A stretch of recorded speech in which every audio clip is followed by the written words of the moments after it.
H ராஜா அவர்கள் தமிழக அரசியலில் ஒரு குழப்பவாதத்தை முன்னிறுத்தக்கூடிய அரசியல்வாதியாக இருக்கிறார். தேசிய பார்வையும் அவரிடத்தில் தெளிவாக இல்லை.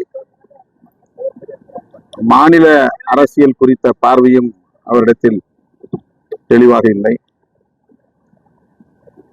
வாய்க்கு வந்தபடி எதையாவது அரசியல் ஆதாயம் கருதி பேசுவதே அவருடைய வாடிக்கையாக இருந்து வருகிறது. சனாதன கருத்தியல் என்ன என்பது குறித்து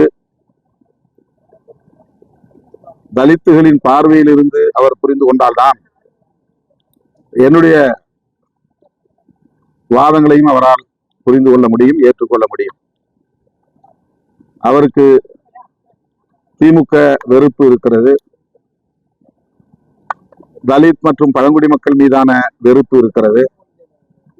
வெறுப்பு அரசியலால் வளர்ந்த ஒரு தலைவர் எச் ராஜா. இதுவரையில் இந்த ஆணவ கொலைகளை கண்டிக்கிற மனசாட்சி கூட அவருக்கு இல்லை. இவ்வளவு கொடூரமான படுகொலையை பாஜக அதிகாரபூர்வமாக கண்டித்திருக்கிறதா என்றால் இல்லை. இந்தியா முழுவதும் நடக்கிறது, தமிழ்நாட்டில் மட்டுமல்ல. தமிழ்நாட்டில் நடக்கிற ஆணவ கொலைகளுக்கு திமுக பொறுப்பு என்றால் உத்தரப்பிரதேசத்தில் நடக்கிற ஆணவ கொலைகளுக்கு யார் பொறுப்பு? பாஜக ஆளக்கூடிய மாநிலங்களில் நடைபெறுகிற ஆணவ கொலைகளுக்கு யார் பொறுப்பு? இது காலங்காலமாக ஆயிரக்கணக்கான ஆண்டுகளாக இருந்து வருகிற ஒன்றாக இருக்கிறது. இந்த வரலாற்று பின்னணியை உணராமல் எடுத்தேன் கவித்தேன் என்று பேசுவதே அவருடைய வாடிக்கை. ஆகவே அவருக்கு என்ன விளக்கம் சொன்னாலும் புரியாது. புதிய தமிழ் கட்சி தலைவர் கிருஷ்ணசாமி தனியார் தொலைக்காட்சி நேர்காணல பெற்றோர்கள் சம்மதிச்சா மட்டுமே தான் காதல் திருமணம் செய்யணும்னு பேசியிருக்காரு. விடுதலை சிறுத்தை கட்சி இதை எப்படி பாக்குறாரு?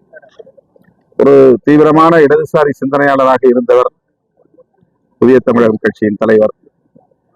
அவர் இன்றைக்கு அதிலிருந்து முற்றிலும் நேர் எதிரான கருத்துக்களை பேசுவது அதிர்ச்சியாக இருக்கிறது. அம்பேத்கர் சிலை திறக்க நடவடிக்கை எடுக்க மாட்டார். அதற்கான முயற்சிகளை மேற்கொண்டு வருகிறோம். பொது இடத்திலே அனுமதி பெறுவது இயலாத ஒன்றாக இருக்கிறது. ஆகவே பட்டா நிலம் வாங்கி அந்த இடத்திலே சிலையை நிறுவுவதற்கு தோழர்கள் முயற்சித்து வருகிறார்கள். செஞ்சிக்கோட்டையை மராத்திய மன்னர் கட்டினா மத்திய அரசு அதுக்கான பெயர் மாற்றத்தை ஈடுபட்டிருக்கு. இது விடுதலை சிறுத்தை கட்சியினுடைய பார்வை என்னவா இருக்கு? அது பற்றி முழுமையான தகவல்கள் இல்லை. பெயர் மாற்றம் செய்வது பாஜகவின் வாடிக்கையாக இருந்து வருகிறது. பழைய வரலாறுகளை எல்லாம் அவர்கள் சனாதனப்படுத்தி வருகிறார்கள். அதுபோன்ற முயற்சியாக இருந்தால் அதை விடுதலை சிறுத்தைகள் கட்சி ஏற்காது. டயா பூஸ்டர் சுகருடைய ரிமோட் கண்ட்ரோல் இனி உங்க கையில. அனைத்து மருந்து கடைகளிலும் கிடைக்கும். செய்திகளை உடனுக்குடன் தெரிந்து கொள்ள கீழ்கண்ட கேபிள் மற்றும் டிடிஎச் நெட்வொர்க்குகளில் எம்நாடு செய்தி தொலைக்காட்சியை காணுங்கள். பாதகம் செய்பவரை கண்டால் நாம் பயம் கொள்ளலாகாது பாப்பா. மோதி மிதித்து விடு பாப்பா, அவர் முகத்தில் உமிழ்ந்து விடு பாப்பா. அண்மை செய்திகளை உடனுக்குடன் தெரிந்து கொள்ள இணைந்திருங்கள் எம்நாடு தொலைக்காட்சியுடன்.